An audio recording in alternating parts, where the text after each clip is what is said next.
ಖರ್ಗೆ ಅನ್ನುವಂಥ ತಮ್ಮ ಹೋರಾಟ. ಸೊ ಅವರು ಇವತ್ತೊಂದು ಸ್ಟೇಟ್ಮೆಂಟ್ ಕೊಟ್ಟಿದ್ದಾರೆ. ಇನ್ನು ಪ್ರಧಾನಿ ಅವರು ಹೇಗೆ ರಾಜೀನಾಮೆ ಕೊಟ್ಟು ಲಾಠಿ ಚಾರ್ಜ್ ಅದೇ ರೀತಿ ಬಿಜೆಪಿ ಪ್ರೊಟೆಸ್ಟ್ ಮಾಡಲಿ, ಬೇಕಾದರೆ ಲಾಠಿ ಚಾರ್ಜ್ ಆದ ನಂತರ ಆಮೇಲೆ ಬೇಕಾದ್ರೆ ನೋಡೋಣ. ಲಾಠಿ ಚಾರ್ಜ್ ಮಾಡುವಂಥ ಅಧಿಕಾರದ ಮದ ಇವತ್ತು ಪ್ರಿಯಾಂಕಾ ಖರ್ಗೆ ಅವ್ರನ್ನ ಈ ರೀತಿ ಮಾಡಿಸ್ತಾ ಇದೆ. ಅಧಿಕಾರ ಅಂತಕ್ಕಂಥದ್ದು ಶಾಶ್ವತ ಅಲ್ಲ. ಪ್ರಿಯಾಂಕಾ ಖರ್ಗೆ ಅವರು ಅದನ್ನು ಅರ್ಥ ಮಾಡ್ಕೋಬೇಕು. ಯಾಕೆ ಇಷ್ಟೊಂದು ದುರಹಂಕಾರದಿಂದ ಮಾತನಾಡ್ತಾ ಇದ್ದಾರೆ ನಮಗಂತೂ ಅರ್ಥ ಆಗ್ತಾಯಿಲ್ಲ, ರಾಜ್ಯ ಜನತೆಗೂ ಕೂಡ ಅರ್ಥ ಆಗ್ತಾಯಿಲ್ಲ. ಏನು ಪರ್ಮನೆಂಟಾಗಿ MLA ಇರ್ತಾರೆ, ಅವರು ಪರ್ಮನೆಂಟಾಗಿ ಮಂತ್ರಿ ಇರ್ತಾರ? ಏನೋ ಶಾಸಕರಾಗಿ ಆಯ್ಕೆ ಆಗಿದ್ದೀರಿ, ಮಂತ್ರಿ ಆಗಿದ್ದೀರಿ, ನಿಮ್ಮ ಅಧಿಕಾರವನ್ನು ಸದ್ಬಳಕೆ ಮಾಡ್ಕೊಂಡು ಯಾವ ರೀತಿ ಯುವ ಜನತೆಗೆ ಅನುಕೂಲ ಮಾಡಬೇಕು ಅದ್ರ ಕಡೆ ಅವರು ಗಮನ ಹರಿಸ್ಬೇಕು. ಈ ರೀತಿ ದುರಹಂಕಾರದಿಂದ ಮಾತನಾಡಿ ಯುವಕರ ಮನಸ್ಸಿಗೆ ನೋವು ತರ್ತಕ್ಕಂಥ ಕೆಲಸ ಅವರು ಮಾಡಬಾರ್ದು. ಕಾಂಗ್ರೆಸ್ನಲ್ಲಿ ಅಸಮಾಧಾನಿತರಾಗಿರ್ತಕ್ಕಂಥ ಸಂಪರ್ಕ ಮಾಡೋ ಪ್ರಯತ್ನ ಬಿಜೆಪಿ ಮಾಡ್ತಾ ಇದೆ.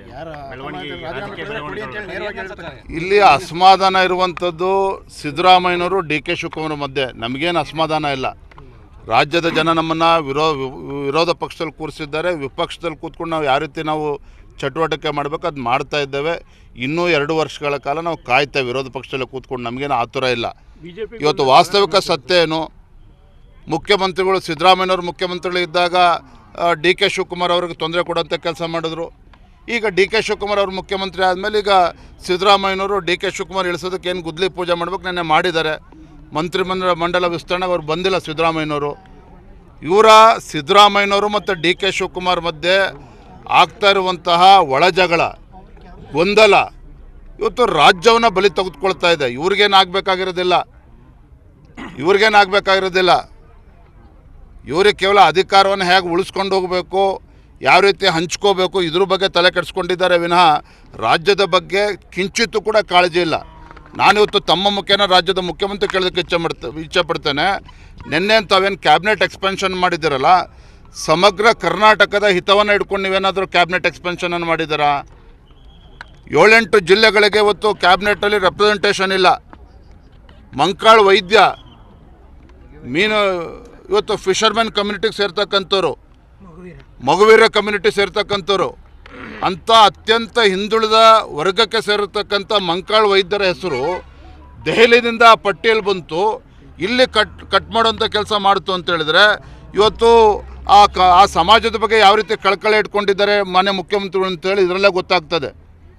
ಅದೇ ರೀತಿ ಚಿಕ್ಕಮಗಳೂರಿನಲ್ಲಿ ಆ ಹೆಣ್ಮಗಳು ಇವತ್ತು ಕ್ಯಾಬಿನೆಟಲ್ಲಿ ಹೆಸರು ಬಂತು.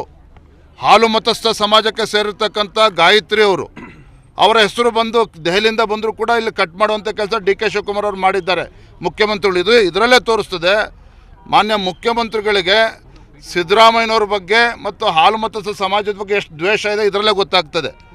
ಹೆಣ್ಮಕ್ಳ ಬಗ್ಗೆ ಎಷ್ಟು ಗೌರವ ಇಟ್ಕೊಂಡಿದ್ದಾರೆ ಮುಖ್ಯಮಂತ್ರಿಗಳು ಇದರಲ್ಲಿ ಗೊತ್ತಾಗ್ತದೆ. ಹಾಗಾಗಿ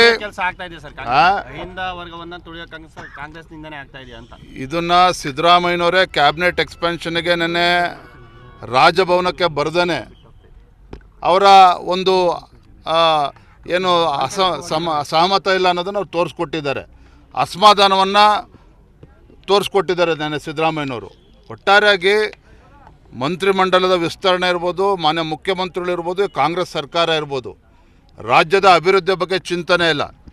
ಕೇವಲ ರಿಯಲ್ ಎಸ್ಟೇಟ್ ಬಗ್ಗೆ ತಲೆ ಕೆಡಿಸ್ಕೊಂಡಿರ್ತಕ್ಕಂಥ ಮುಖ್ಯಮಂತ್ರಿ ಬಿಡದಿ ಟೌನ್ಶಿಪ್ ಬಗ್ಗೆ ತಲೆ ಕೆಡಿಸ್ಕೊಂಡಿದ್ದಾರೆ ವಿನಃ ಕನಕಪುರ ಏರ್ಪೋರ್ಟ್ ಬಗ್ಗೆ ತಲೆ ಕೆಡಿಸ್ಕೊಂಡಿದ್ದಾರೆ ವಿನಃ ರಾಜ್ಯದ ಅಭಿವೃದ್ಧಿ ಬಗ್ಗೆ ಏನೂ ಕೂಡ ಇವತ್ತು ಆಲೋಚನೆ ಇಲ್ಲ ಇವತ್ತು ರಾಜ್ಯ ಸರ್ಕಾರಕ್ಕೆ, ಮಾನ್ಯ ಮುಖ್ಯಮಂತ್ರಿಗಳಿಗೆ.